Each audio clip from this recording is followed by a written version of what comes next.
ইনজুরির কারণে অনেকদিন ধরে জাতীয় দলের বাইরে আছেন নেইমার জুনিয়র। গুরুতর ইনজুরি থাকায় মিস করেছেন এবারের কোপা আমেরিকা টুর্নামেন্ট।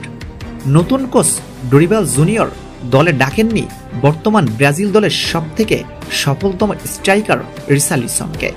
তবে সবথেকে বেশি অবাক লেগেছে ক্যাসেমিরোর কোপা আমেরিকা স্কোয়াডে না থাকাটা। মূলত তরুণ ফুটবলারদের উপর আস্থা রেখেছিলেন ব্রাজিলের নতুন কোচ ডরিবাল জুনিয়র, যে কারণে পুরান খেলোয়াড়দের দলে ডাকেননি ডরিবাল, যার মাসুলটাও দিতে হয়েছে তাকে। কোয়ার্টার ফাইনাল থেকে বিদায় নিতে হয়েছে 5 বারের চ্যাম্পিয়ন ব্রাজিল দলকে।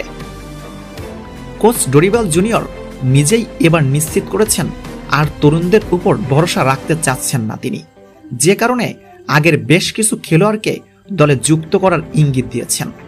নেইমার তো দলের auto choice, Casemiro auto choice থাকলেও ডরিবাল তাকে বাদের খাতায় রেখে দিয়েছিলেন, আর রিসার্লিসনকেও তার চোখে পড়েনি।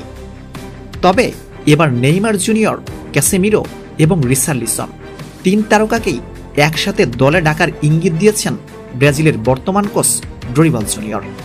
বিভিন্ন সোর্স বলছে ব্রাজিলের পরবর্তী ম্যাচ দিয়েই দলে ফিরছেন নেইমার, ক্যাসেমিরো এবং রিসার্লিসন।